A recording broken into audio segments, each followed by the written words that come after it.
Welcome back to the channel. If you don't already know me, my name is Tremayne. My friends call me Trey. In this episode, I get a chance to continue my audition tape to be the Anthony Bourdain of coffee shops. No, just kidding. But I do get a chance to talk to a barista and get an inside peek on how they make the latte. But before we get into that segment, if you saw the last episode, if you haven't, go back and watch it. I met this group of kids that are teenagers, 14 to 18 years old, that were fascinated by the fact that I had a YouTube channel. And I talk a little bit about that in this episode. You'll see right here.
Can't stop thinking about yesterday's episode with the kids that came up to me that were so excited for the fact that I was on YouTube. And one of the things that I keep thinking about is the fact that there was a study that was done that when they asked kids like what was the number one profession that they wanted to do, it wasn't doctor, it wasn't lawyer, it was a YouTube creator. And from the outside looking in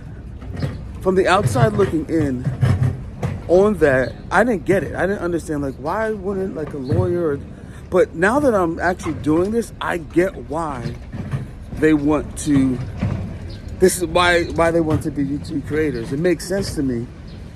But it also shows the state of our world as well. And there's a lot to think about here. And that added another layer to this experiment. Like, why is it that being a YouTube creator is such a kids want, this is what they want to be when they grow up. I'm really interested to answering that question through this experiment, and seeing where it goes. So just wanted to express that.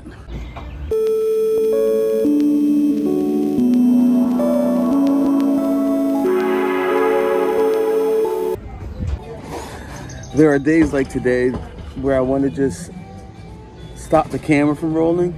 But like I said earlier, these stories just keep writing themselves. Like, the narrative keeps writing itself. And I keep on coming back to those kids, and that it just lit a fire under me in terms of answering that question of why do kids want this to be their number one, job? That's a fascinating question, especially as someone as myself. I'm a Gen Xer, so I grew up in a certain type of way, but I'm still connected to the culture when it comes to youth culture. And then the other thing I think about is, I know my daughter, she watches YouTube videos as well, and most of the content is like kids playing and with their families, whatever the case may be. And that's another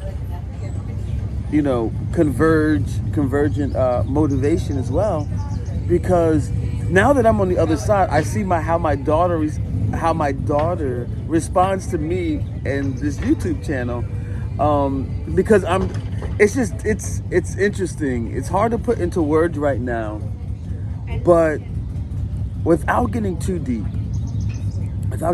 I'm reading this essay that was written by, I believe it was MIT professor or Columbia, one of those Ivy League schools, and it's about the post-individual and post-individualism and what that means on how we have, grown.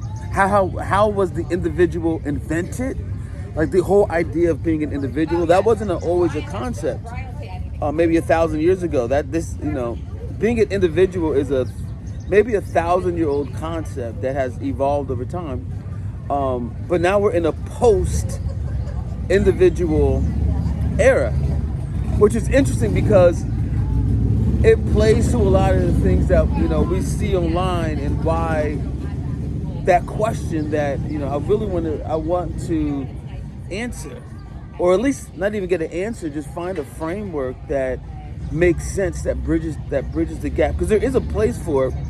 And like these social media tools, which would be Web 2.0, which is your Facebooks, Twitters, Instagrams, they're evolving as well, and they're looking for their new position, in the marketplace as well. So all these things are coming together. I really don't have any answers. What you hear me doing is just thinking out loud about something that I would normally keep to myself or just write down somewhere else. But I'm just processing this with you, and I'm interested to hear like your thoughts, your feedback on this as well. Because like I said, I don't have the answer, but I am processing what I'm experiencing in real time, and there's something powerful about that. And if I was an investigative journalist, I would want to get to the bottom of it, because there's something here. There's a story here. There's a narrative here that I want to get to the bottom of.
So I decided to take a really long walk.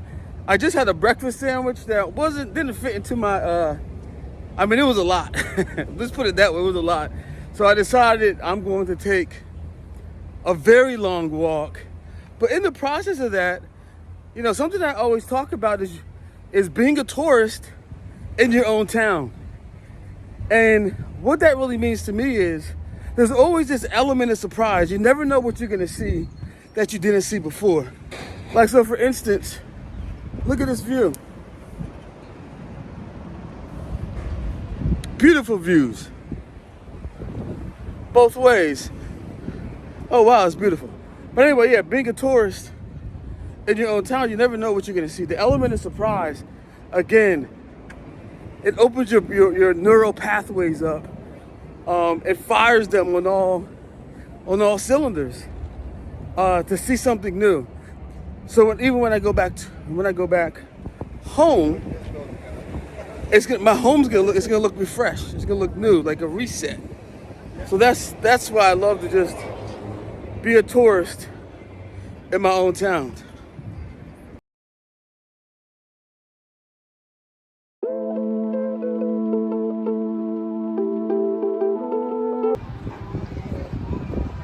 On this episode of Find My Latte, we're gonna go to Three Birds, the nest. Let's see how it is. Process.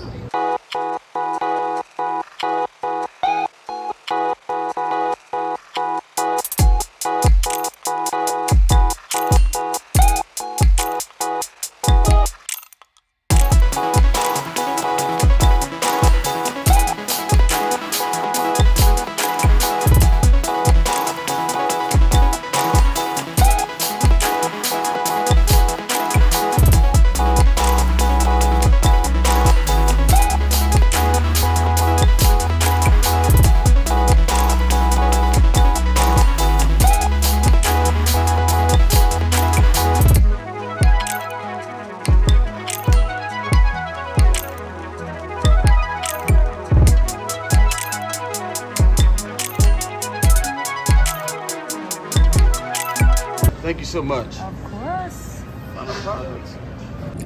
I wish I would have captured that barista actually gave my daughter a step-by-step on how to make the espresso and how to make the finished latte.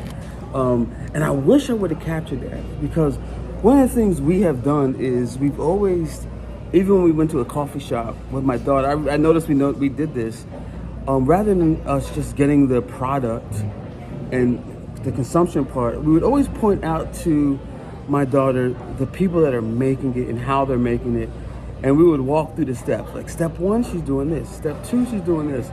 I wish I would have captured that process, because it was pretty cool, because she was really fascinated by it, and she already has a business mind. She was like, well, maybe I can work there and she can teach me, and it was really cute. But it was just a way to kind of like, we've been doing it since she was maybe 2 years old. Now that I'm thinking about it, 1 or 2, we would point her at the people taking the cash register. So we would show her these things, so she can see the production of the end product that we're about to consume, and it seems to make an impression on her, because she was asking me questions with that barista. That's why I wanted to go back and capture that for you. Because of that experience I just had maybe like an hour ago. But I'll see you next one. What are we supposed to do?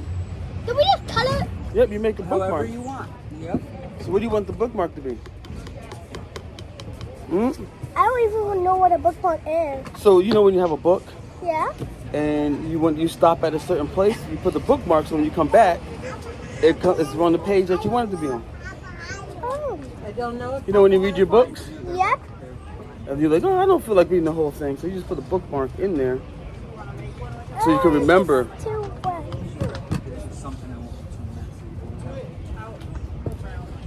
That says too wet. That is too wet. They're recording.